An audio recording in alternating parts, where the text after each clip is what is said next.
The blue light of the router flickered like a dying pulse in the dark hallway, casting long, jagged shadows against the floorboards. Caroline stood frozen, her breath hitching as she watched the cursor on her laptop screen move entirely on its own. It glided with predatory precision, bypassing her firewalls and opening a folder labeled Private. From the guest room, the low, rhythmic tapping of a keyboard echoed through the vents, a sound that shouldn't have been there at 3 a.m.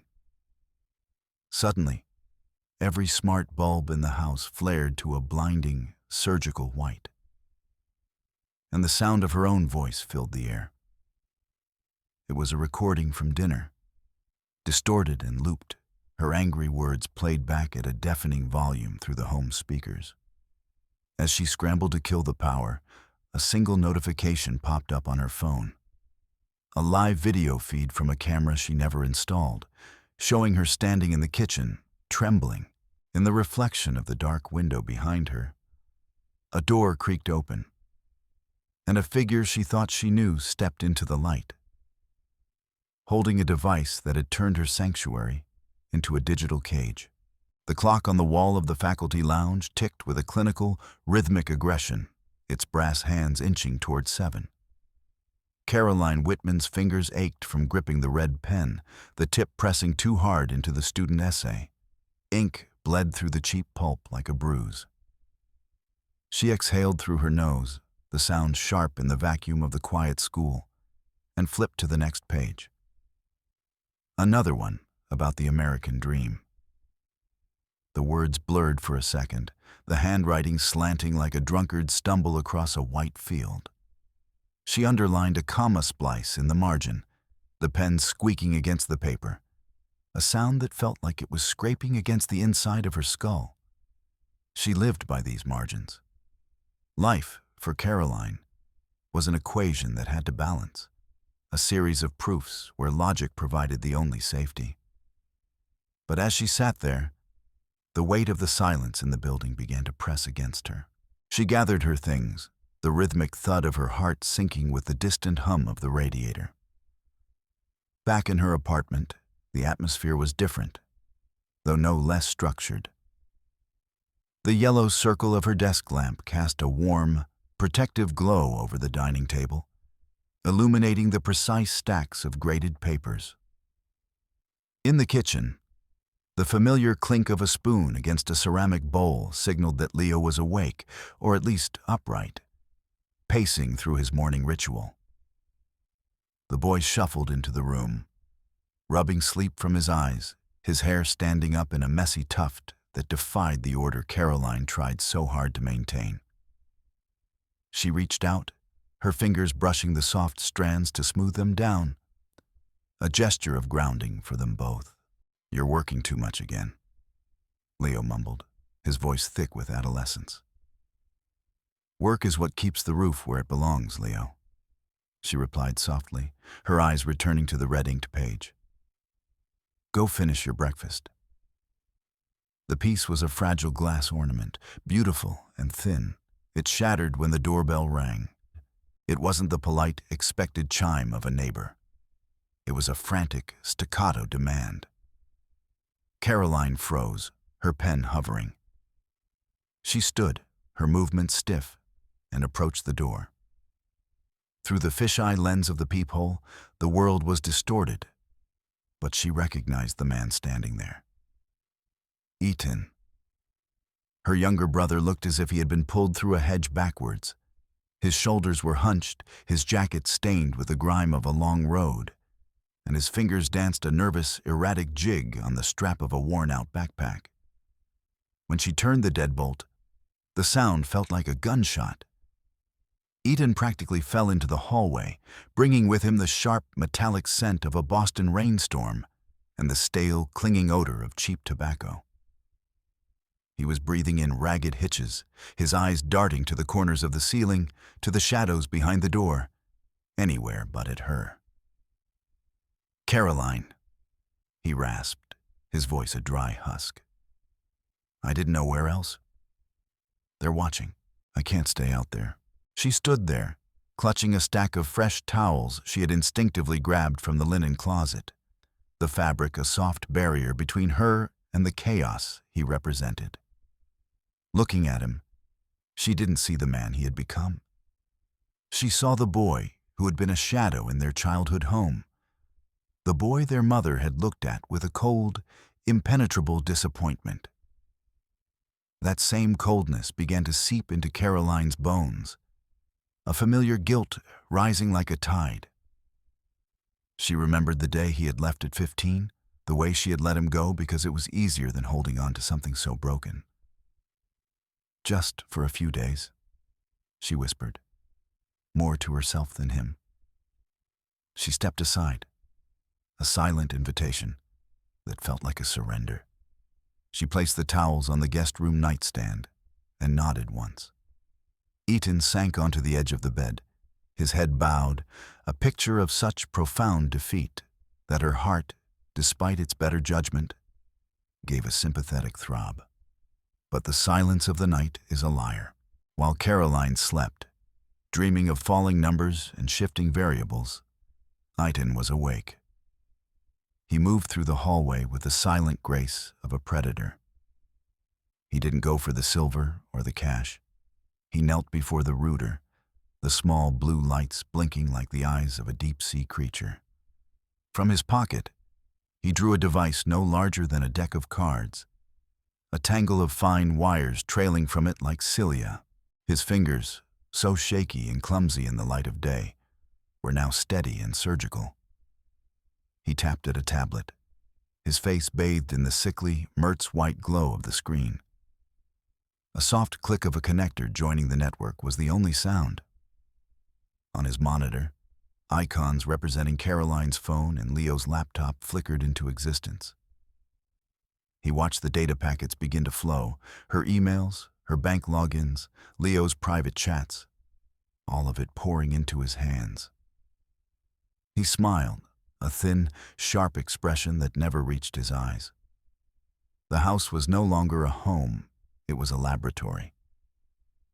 The following afternoon, Caroline sat at her computer, a frown deepening the lines on her forehead. The cursor on her screen began to hop and stutter across the desktop as if possessed. She tapped the keys, but the machine responded with nothing but the dull, mocking beep of a system error. "Stupid thing," she muttered, rubbing her temples. "It's the Colonel," Eaton said, appearing in the doorway with a steaming mug of mint tea. He leaned over her shoulder, his proximity bringing a cloying scent of herbs and something metallic. "These old operating systems, Caroline, they're like sieves. You're running drivers that haven't been patched since the Great Depression." She looked at him, surprised by the sudden clarity in his voice. "I just need to finish these lesson plans, Eaton." "Let me," he said, his hand already reaching for the mouse. "I'll run a diagnostic. It's probably just a conflict in the registry." She hesitated, the logic of her own ignorance in the face of his apparent expertise winning out. She stood up, letting him take the chair. "Thank you. I appreciate it." "Family, right?" he murmured, his eyes already locked on the screen. The tension in the house began to simmer, a low-frequency hum that Caroline couldn't quite name. It broke during a mundane breakfast. Eaton reached for the sugar, his movements deliberate in their feigned clumsiness. His elbow caught a full glass of cherry juice, sending a dark, viscous wave across the table. It didn't just spill. It sought out the papers Caroline had laid out, the midterm reports she had spent weeks compiling. The red liquid soaked into the fibers, turning the neat columns of grades into blurred, bloody smears. Caroline lunged forward, her chair clattering to the hardwood floor. "Eaton, my God, look what you've done." Her voice rose, a jagged edge appearing that she usually kept buried. "You're so incredibly careless. It's always been this way. You show up and everything just falls apart." She was shouting now, the frustration of years boiling over. She grabbed a handful of napkins, frantically dabbing at the ruined reports, her face flushed a deep, angry crimson. She didn't notice Etan's reaction. He didn't look sorry. He sat there, his head tucked into his shoulders like a scolded dog. But his hand was under the table, holding his smartphone at a precise angle. The lens was trained directly on her face, capturing every scream, every frantic gesture, every ugly line of her rage. He watched the seconds of the recording tick away on his screen, a digital record of a mentally unstable woman. He tucked the phone away, a cold, calculated spark dancing in his dark pupils. The digital erosion of her life accelerated.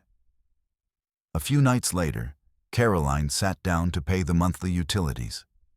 She entered her banking password with the muscle memory of 1,000 repetitions. Incorrect password. She tried again, slower this time, her heart beginning to drum against her ribs. Access denied. She clicked the forgot password link, her breath hitching. The security question appeared. What was the name of your first pet? She typed Barnaby, but the screen flashed red. Incorrect answer. A message followed, informing her that a reset code had been sent to a phone number ending in digits she didn't recognize. A cold sweat broke out across her neck. She gripped her debit card so hard the plastic began to whiten. In the other room, she could hear Iten whistling a jaunty, tuneless melody. The walls of her financial security hadn't just cracked, they had been vanished. The next morning, the phone rang. It was Robert Harris, the school's director. His voice, usually warm and collegial, was a sheet of ice. Caroline, he said, and the lack of a formal title sent a chill through her. I'm looking at an email sent from your account at 3:15 a.m. It is addressed to the entire school board. The language used regarding my leadership and my personal life is beyond anything I have ever encountered in my career. Robert, I haven't even been on my email since yesterday morning. She stammered, her legs feeling like water. The IP address originates from your home, Caroline. We have to follow protocol. There will be a meeting. Until then, do not come into the building. The line went dead. She looked at the handset in her hand, as if it were a venomous snake.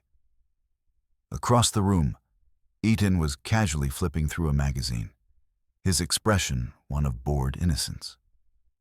The scale of the sabotage was becoming clear, a vast, invisible net tightening around her. Driven by a sudden, desperate instinct, she went to the guest room while Eaton was in the shower. She began to search his things, her hands trembling. Under his backpack, she found a manila folder. Inside were photocopies of documents she hadn't seen in a decade, the custody papers from her divorce, the old psychiatric evaluations from the brief period she had struggled after the separation. There were red marks circling specific phrases. Emotional volatility. History of depressive episodes. Her fingers crumpled the paper.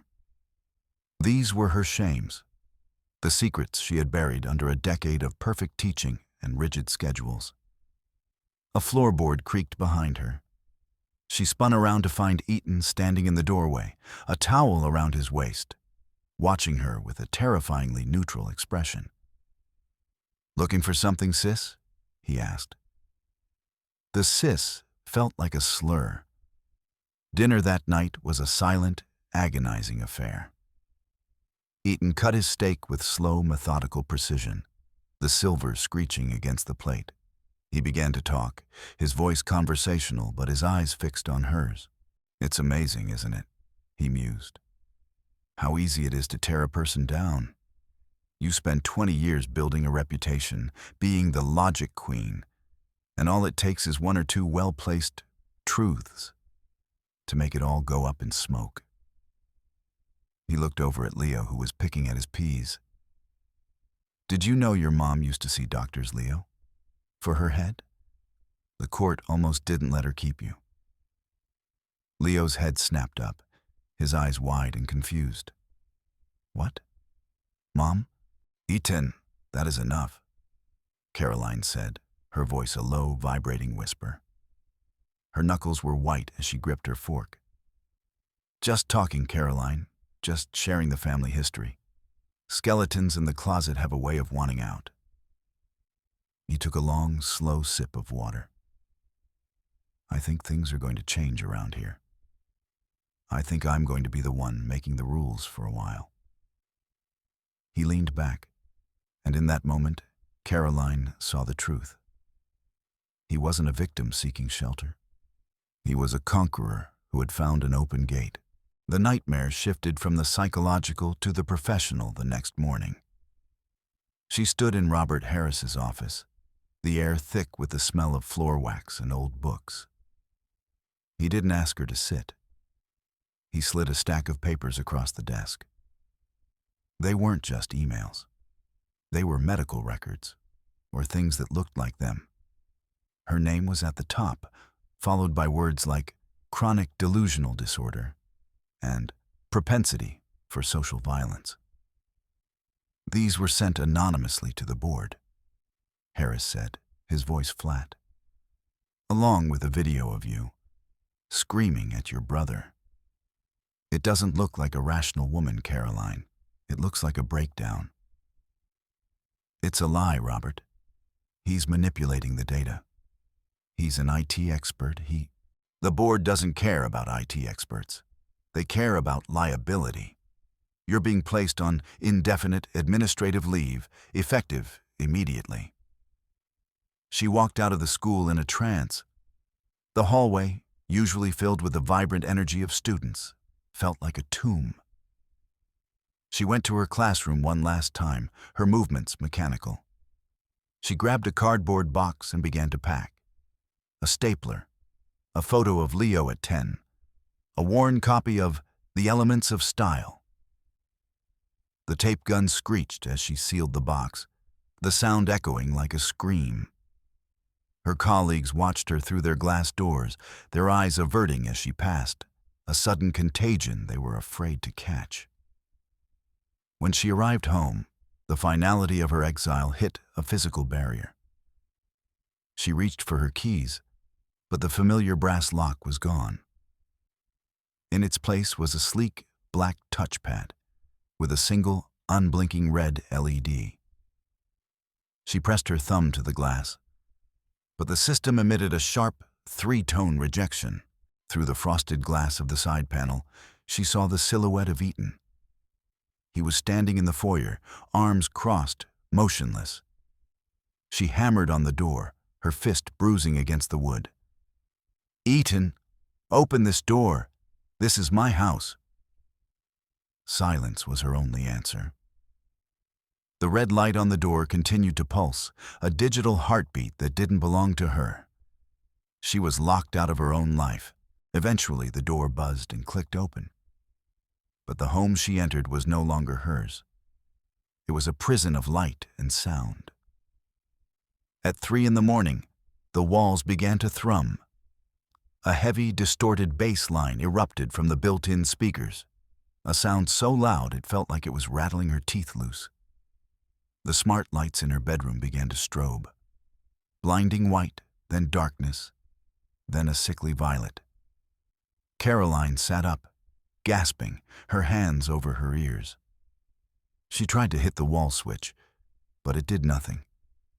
She stumbled into the hallway, blinded by the flashes, and saw Eitan standing by the kitchen island, lit by the strobe like a ghost in a horror film.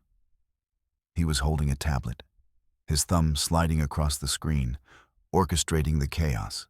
She collapsed to her knees, the sheer volume of the noise making her nauseous.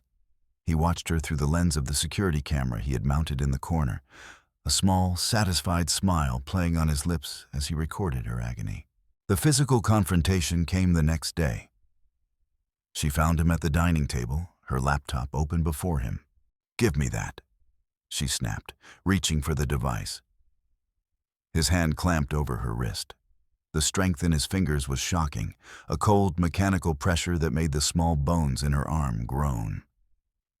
He stood up, and with a casual, effortless shove, he sent her reeling back. Her shoulder hit the bookshelf, sending a shower of novels to the floor. He held the laptop aloft. "This isn't yours anymore, Caroline. Nothing is. I've wiped your biometric signatures. I've changed the admin rights. You're just a guest in my house now." He turned the screen toward her. It was a grid of 12 camera feeds.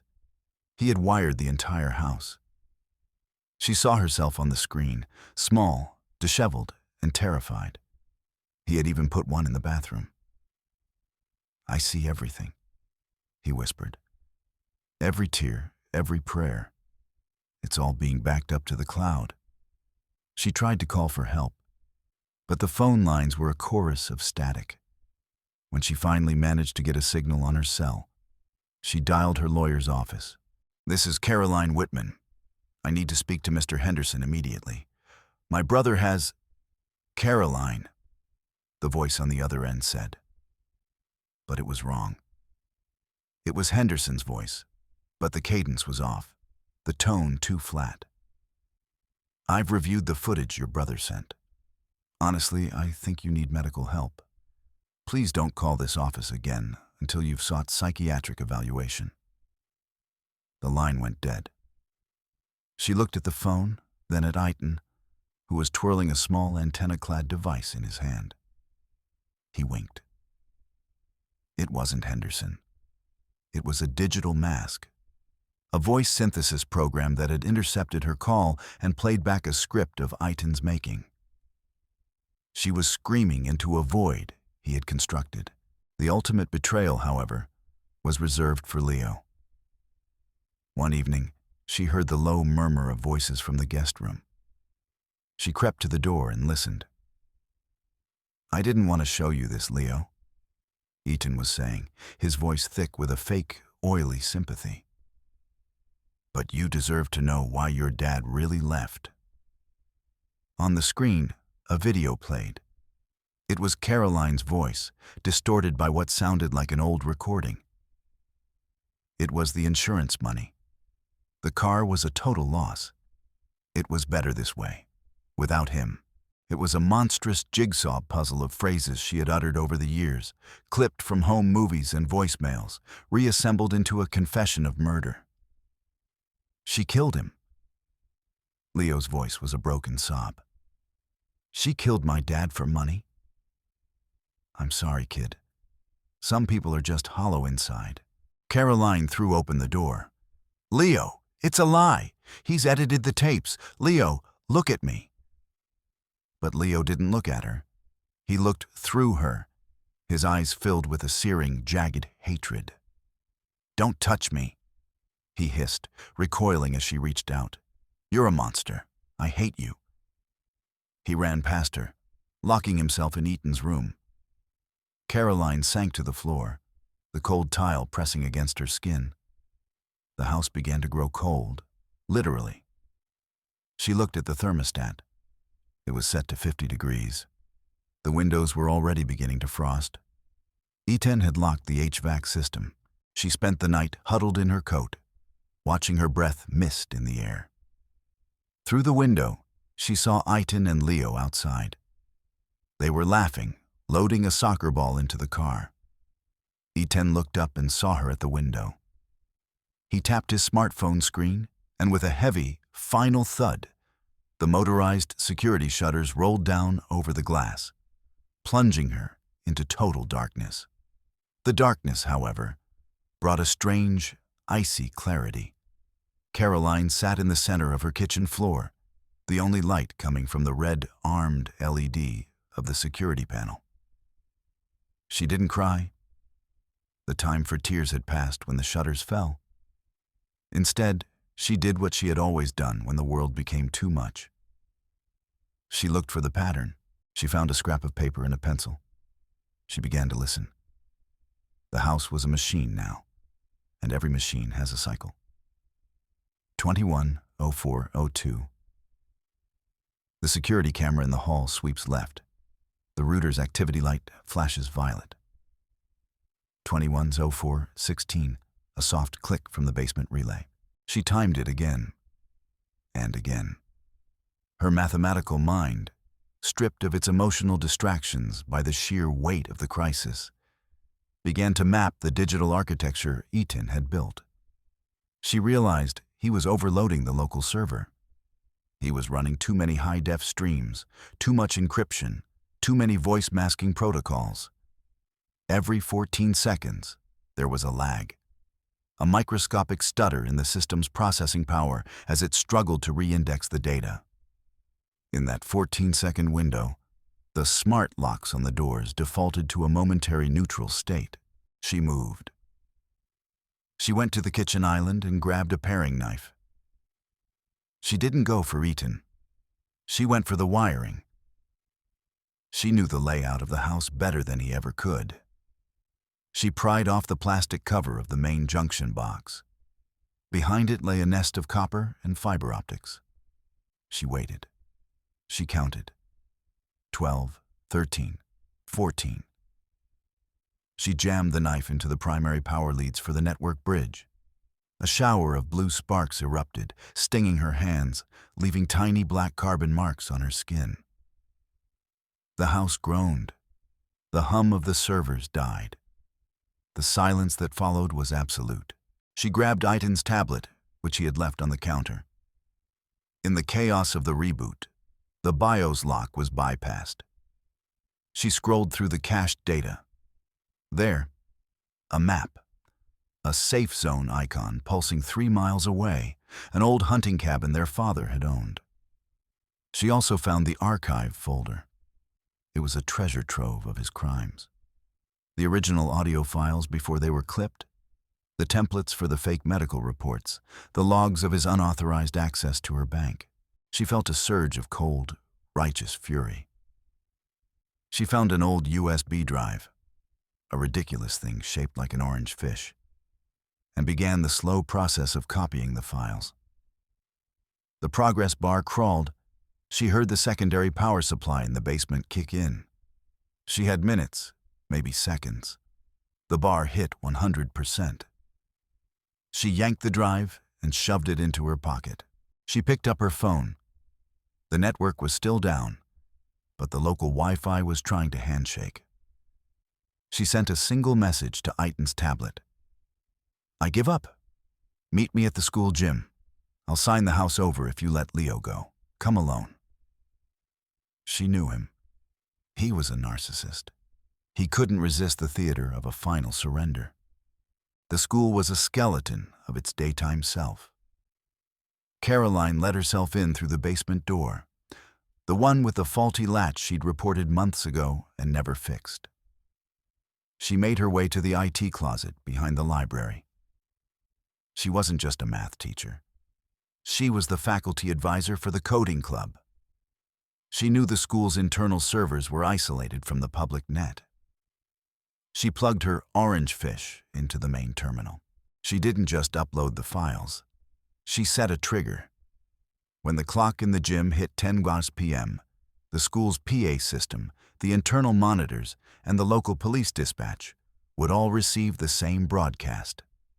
The unedited recordings of Whitman. She walked into the gym. It was vast, smelling of floor wax and old sweat. Eaton was already there, standing in the center circle under a single, harsh spotlight. He had Leo with him, his hand clamped like a vice on the boy's arm. "The Queen of Logic returns," Eaton mocked, tossing a legal pad onto the floor. "Sign it, Caroline. Sign it, and you can go back to your little apartment. Maybe you can get a job at a grocery store." "Let him go first," she said, her voice steady, echoing in the rafters. "I don't think you're in a position to negotiate." He pulled Leo closer, the boy's face a mask of terror and confusion. "Leo knows who you are now. He doesn't want to go with you anyway." "Is that true, Eaton? Or is that just another script you wrote?" She looked up at the wall clock. 9:59:55. You think you're so smart, Eaton spat, stepping toward her, his face contorting with a sudden, jagged violence. You're nothing. You're a bug in my system, and I'm about to hit delete. 10 corrals. The gym's massive digital scoreboard flickered to life. But it didn't show the score. It showed a video of Eaton, sitting in his room, laughing as he edited the sound of Caroline's voice. It was the insurance money. The video, Eaton said, then paused. No. Let's make her sound more cold. Let's loop the part where she says, "It was better this way." The audio boomed through the high-fidelity speakers of the gym. It was clear, crisp, and undeniable. Eaton froze. He looked up at the screen, his face turning a sickly, pale gray. What is this? It's the truth, Eaton, Caroline said. The one thing you couldn't code out. The doors at the far end of the gym burst open. Blue and red lights strobed against the high windows. Officer Daniel Carter led the way, his weapon drawn but lowered. Drop the boy, Eaton, Carter commanded. We've been listening to the whole thing. The school's PA system is broadcasting to the entire precinct. Eaton lunged at Caroline, his fingers clawing for her throat. But he was a creature of the shadows, not of action. Carter was on him in seconds, slamming him face first into the polished wood of the court. The sound of the handcuffs ratcheting shut was the most beautiful music Caroline had ever heard. Leo stood there, trembling. He looked at the screen, then at his mother. The wall of hatred in his eyes crumbled, replaced by a devastating realization of what he had almost lost. "Mom?" he whispered. Caroline didn't wait for him to come to her. She crossed the gym in a blurred sprint and gathered him into her arms. She held him so tight she could feel his heartbeat slowing, matching her own. "I'm here," she said, her voice finally breaking. "I've got you. It's over." They stood in the empty gym as the police led Eaton away.